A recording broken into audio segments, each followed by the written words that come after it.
नमस्कार, देशभक्तीमध्ये मी साक्षी आपलं स्वागत करते। बघूया प्रदेशच्या आजच्या टॉप 10 बातम्या। नाशिकमध्ये 23 वर्षीय तरुणाचा अकस्मात मृत्यू झालाय। डीजेच्या दणदाटामुळे त्याचा जीव गेल्याचा संशय सुरुवातीला व्यक्त केला जात होता। डीजेचा त्रास झाल्यामुळे तरुणाच्या नाकातोंडातून रक्त येऊन तो मृत्युमुखी पडल्याचं बोललं जात होतं।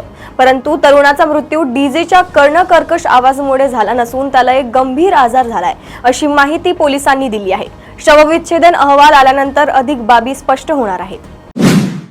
नागपूर जिल्ह्यात खासगी प्राथमिक शाळांमध्ये 1-2 नव्हे तर तब्बल 580 शिक्षकांची बोगस पद्धतीने नियुक्त करून त्यांच्या वेतनापोटी सरकारी तिजोरीला कोट्यवधींचा चुना लावण्यात आल्याचे समोर आले आहे।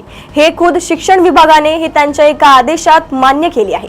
या प्रकरणात आता महाराष्ट्र राज्य शिक्षक परिषदेने उडी घेतली असून संपूर्ण प्रकरणाची SIT चौकशी करण्यात यावी अशी मागणी करण्यात येत आहे। राज्यात दूरसंचार पायाभूत सुविधांचा वेगवान प्रसार सुलभ व्हावा यासाठी खासगी कंपन्यांना भूमिगत केबल टाकणे आणि मोबाईल टॉवर उभारणीसाठी युद्धस्तरावर परवानगी देण्याचे निर्देश नगरविकास विभागाने दिले आहेत।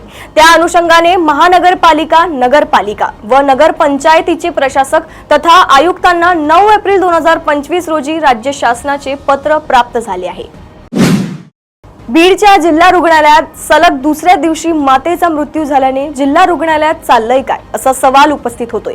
आठवड्यातील ही तिसरी घटना आहे। रुक्मिणी परशुराम टोणे असे मयत मातेचे नाव आहे। आज 14 एप्रिल रोजी सकाळी 6:30 वाजेच्या सुमारास त्यांचा उपचार सुरू असतानाच मृत्यू झाला। नाशिक शहरात एका रिक्षा चालकाने भर रस्त्यात महिलेला धमकी देत तिच्यासमोर नग्न होऊन अश्लील हावभाव करत महिलेचा विनयभंग केल्याची धक्कादायक घटना समोर आली आहे। या प्रकरणी मुंबई नाका पोलिसांनी संशयित रिक्षा चालकाला अटक करून न्यायालयात हजर केलं असता न्यायालयाने त्याला पोलीस कोठडी सुनावली आहे, अशी माहिती पोलीस निरीक्षक संतोष नरुटे यांनी दिली। लग्नास नकार देणाऱ्या प्रियकरावर ब्लेडने जीवघेणे वार करण्यात आले तर प्रेयसीने प्रियकरावर बलात्काराचा आरोप केला। 11 एप्रिल रोजी सायंकाळी अचलपूर ते रासेगाव मार्गावरील एका नर्सरीजवळ ती प्राणघातक हल्ल्याची धक्कादायक घटना घडली। या प्रकरणी सरमसपुरा पोलिसांनी 12 एप्रिल रोजी त्या प्रियकर प्रेयसी विरुद्ध खुनाचा प्रयत्न व बलात्कार अॅट्रॉसिटी अन्वये 2 स्वतंत्र गुन्हे दाखल केले।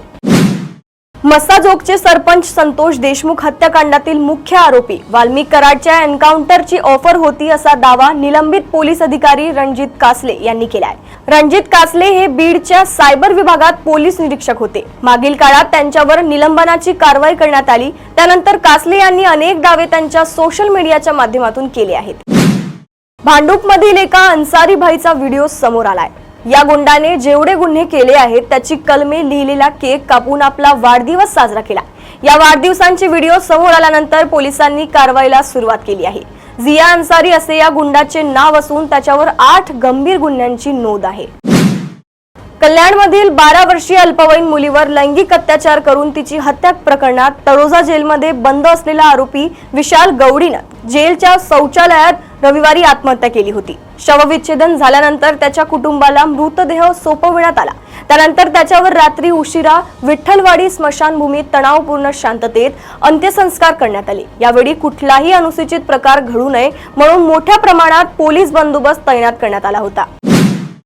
राज्यपालांच्या निवासस्थानासाठी 48 एकर जागा ठेवली आहे। ती कशाला पाहिजे? राज्यपालांच्या निवासस्थानाची जागा छत्रपती शिवाजी महाराजांच्या शिवस्मारकासाठी द्या, अशी मागणी भाजपचे खासदार उदयनराजे भोसले यांनी केली आहे। यासारखी अरबी समुद्राच्या बाजूला जागा कुठेही मिळू शकणार नाही, याबाबतची मागणी राज्य आणि केंद्राकडे केली असल्याची माहिती देखील उदयनराजे भोसले यांनी दिली आहे।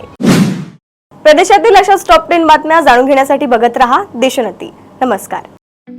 ठळक घडामोडींसाठी देशोन्नती न्यूज चॅनलला सबस्क्राइब करा आणि बेल आयकॉन प्रेस करा।